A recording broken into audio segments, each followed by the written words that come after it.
Ары болбады, уже айыкка киргенге болбойт деп айтып атам.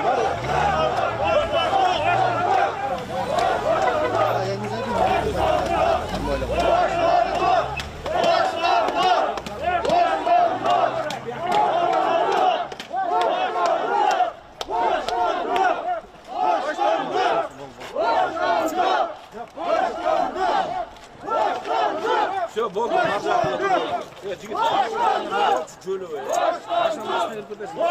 Саламатсызбы Азаттыктын угарман жана көрөрмандары, биз азыр Бишкектеги 1-май райондук соттун алдында турабыз. Жаңы эле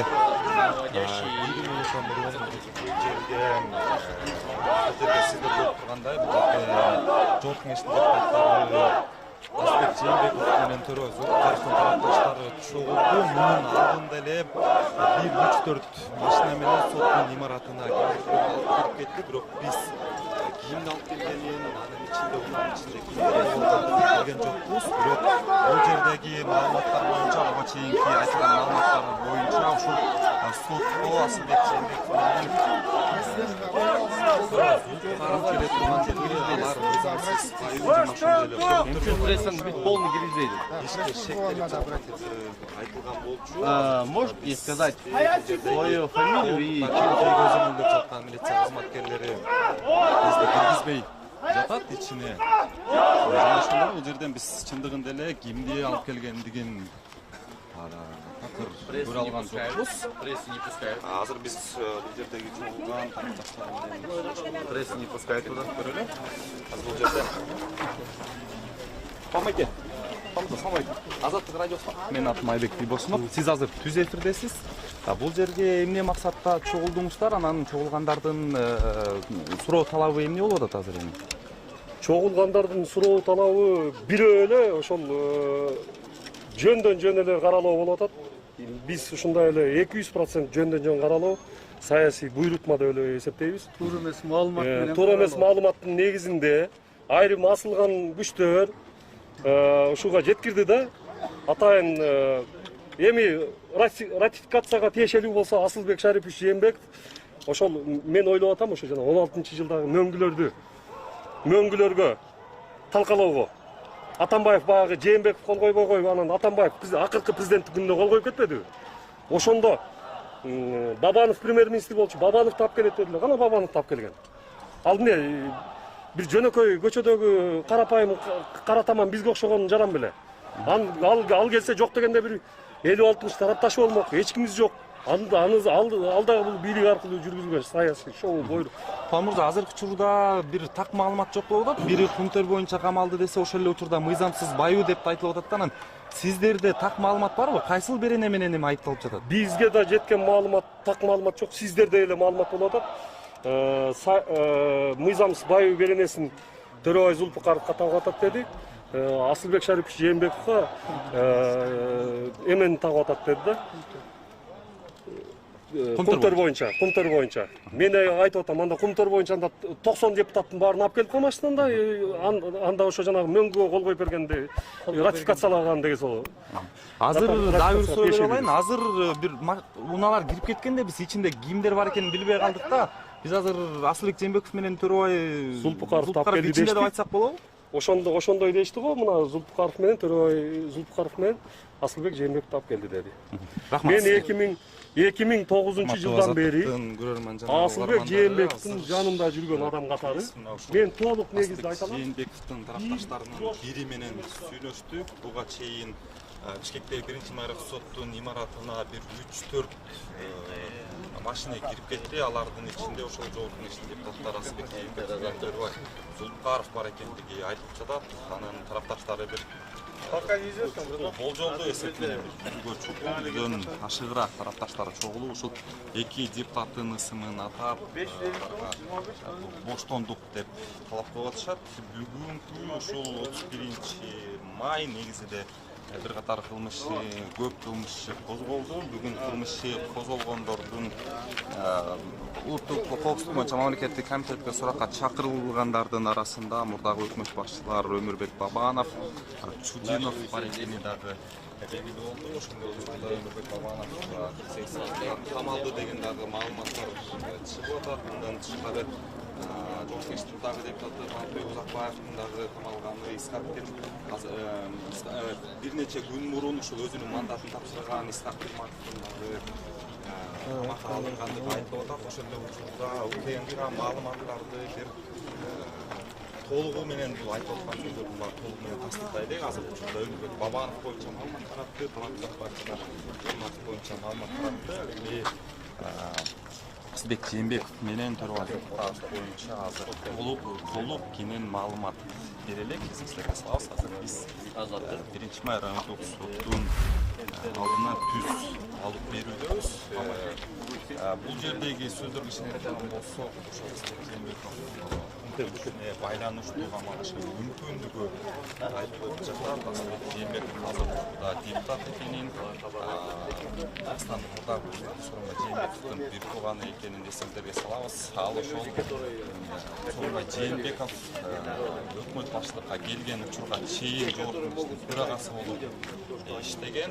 Ал эми анын агасы Сооронбай Жээнбеков өкмөт башчы болгондон кийин өзүнүн милдетин тапшырып бергендигин дагы эсиңиздерге салабыз. Андан кийин Сооронбай Жээнбеков 2017-жылы президенттик жарышта жеңип чыккандыгын баардыгыбыз билебиз. Ошол учурда ал жарышка катышкан дагы башчы Өмүрбек Бабанов 8 саатка алгандыгы айтылды. Бул жердеги чогулган тарапташтары буга чейин белгилегендей, алардын колунан ушул Элуулуу, Төрөбай Жолтукаевка боштондук, Асылбек Жээнбековго боштондук деген ар кандай үмүттөгү, ар кандай мазмундагы биз чакырыктарды көрө алдык.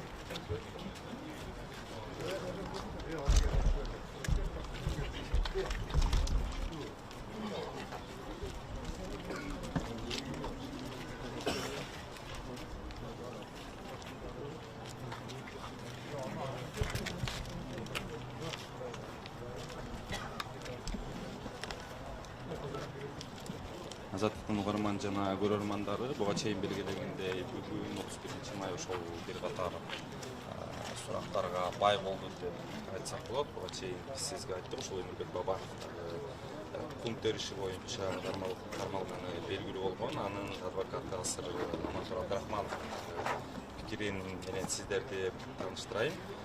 Анын айтымында Өмүрбек Бабанов сурак протоколунун айыптоонун маңызы мага түшүнүксүз, кылмыш кылууга өзүмдү күнөөлүү деп эсептебейм деп жазганын анын жактоочусу Амантур Абдрахманов билдирди. Эсиңиздерге салайын, азыр биз соттун алдында турабыз. Сот имаратына бир нече машина менен кимдир бирөөлөр кирип кетти, бирок биз азыр аларды так айта албайбыз, анткени бизде маалымат жок болуп турат. Ал эми бул жерге сиздер көрүп турган чогулган элдер, булар Жогорку Кеңештин депутаттары Асылбек Жээнбеков, Төрөбай Жолтукаевдин тарапташтары.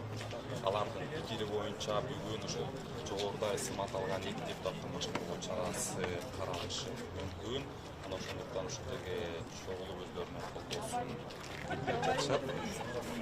Ал эми бул биз атаган адамдардан тышкары дагы бир нече убакыт мурун эле улуттук коопсуздук боюнча мамлекеттик комитети Жогорку Кеңештин мурдагы депутаттары Исхак Кырматов менен Талант Узакбаев боюнча дагы маалымат таратты.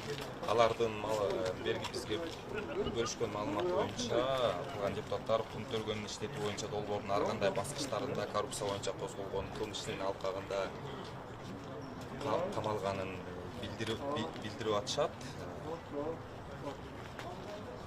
Мындан тышкары бүгүн суракка чакыртылгандардын катарында мурдагы өкмөт башчы Чудинов дагы бар. Эсиңиздерге салып турган болсок, ал киши 2007-2009 жылдары Кыргыз өкмөтүн жетектеген. Ушул аралыкта кум төр боюнча келишим кабыл алынгандыгы билебиз. Андан кийинки акыркы кум төр боюнча акыркы бир ушул же болбосо элебоздун алынган келишимдердин бири бул мыйзамдардын бири бул суу кодексине өзгөртүү киргизүү болгон. Аны эгер мен жаңылбасам, мурдагы президент азыр камакта жаткан президент Алмазбек Атамбаев өзүнүн кызматын тапшырар алдында кол коюп кеткендигин дагы баардыгыбыз билебиз. Ушул бул жерге чогулган Асылбек Жээнбековдун тарапташтары ошол суу кодексин өзгөртүү киргизүү чечимине байланыштуу Асылбек Жээнбековду камашы, суракка чакыртылышы мүмкүн экендигин айтып жатышат.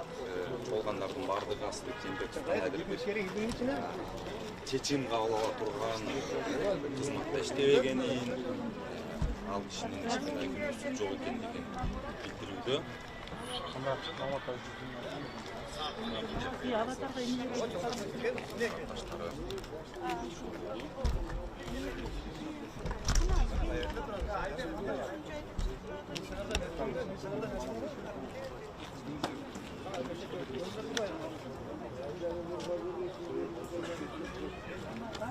Boranın içine girdin mi?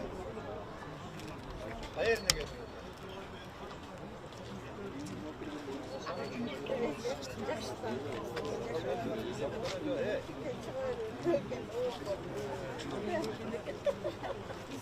Toplamda beni.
Ал сатыққа келінге жеріне бай болған. Ошоны айтқымыз келеді. Таныстырыңыз. Біз анын тарапташтарыбыз Аты жөнүңүздү айтып койсоңуз. Рахматулла Мухаммед.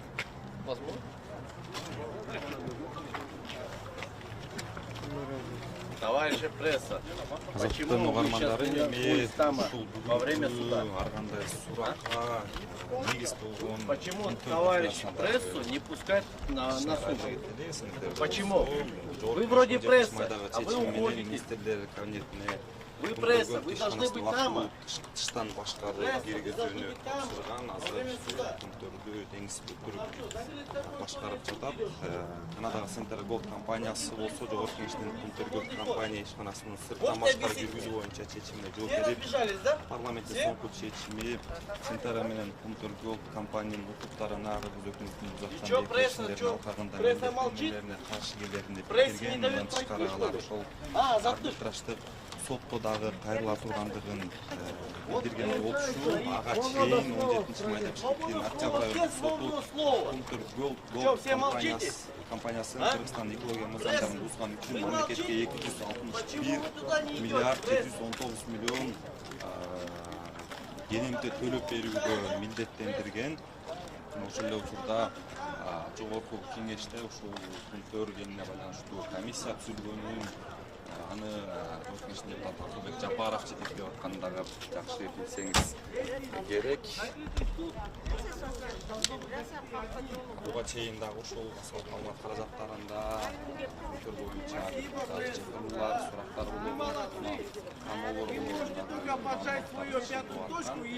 ошол бүгүн буга чейин биз кабарлагандай бир нече адам суракка чакыртылып, алардын бир бөлүгү камакта, алардын арасында ошол Бабанов бар, Өмүрбек Бабанов буга чейин дагы ошол бюджетти колдоо максатында 100 миллион сом бюджетке төлөп бергендиги Билебиз анын адвокаттары азыркы учурда күнтөргө байланыштуу өмүрдүк аманатты эч кандай күнөөсү жок экендигин билдирди. Анын адвокаты ошол Өмүрбек Бабанов рахметке кол коюп жатып, мени эмнеге айыптап жаткандыгын так бир түшүнбөйм деп билдирген. Вопрос еще есть?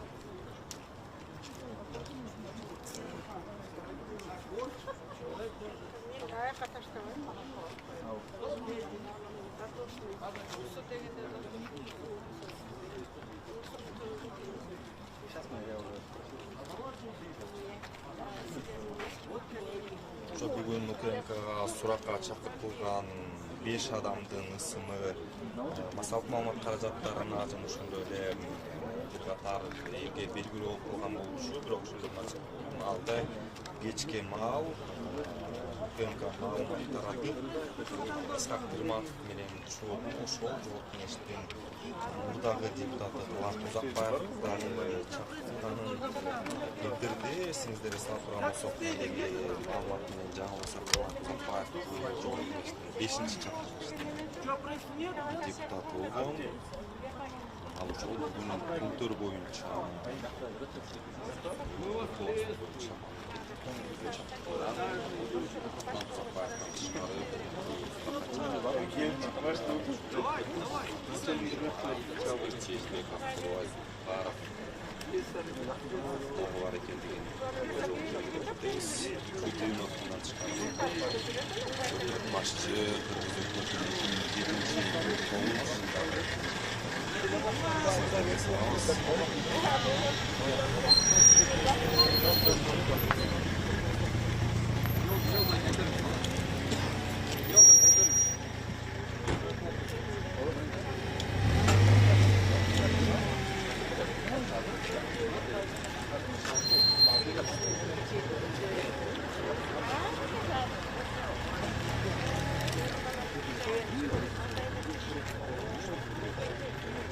буга чейин да ошол мен журналистердин маалыматына бөлүштүм. Ошол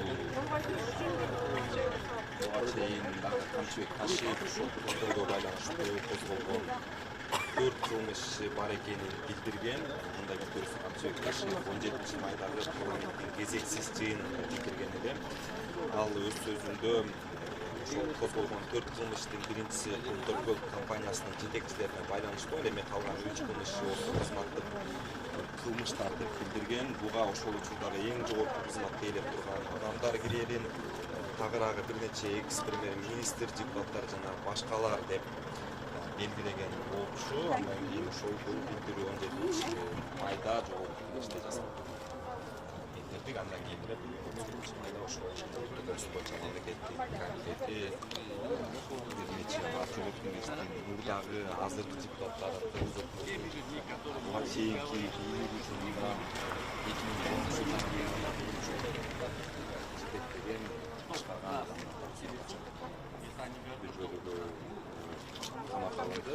Урматтуу Азаттыктын угарман жана көрөрмандары, эсиңиздерге салабыз, биз 1-май райондук соттун алдында турабыз. Буга чейин белгилегендей, унаа менен бул жакка адамдар кирип кетти. Ал эми бул жерде турган Азбек Жээнбековдун бирөө депутаттын тарапташтары имараттын ичине баш коргоо чарасын, ошол Жээнбеков менен депутаттын баш коргоо чарасын караган алып келгендигин билдирүүдө бул маалыматты биз ошол 1-май соттун басмасөз кызматы менен тастыктай алган жокпуз. Биз түз эфирибизди токтотобуз дагы соттун чечими кабыл алынгандан кийин, кандайдыр бир жаңы жагдайлар пайда болгондон кийин кайра түз эфирге кошулуп, ошо 1-май сотунда болуп жаткан сотку маалыматтар менен сиздерди кабыл алып турабыз.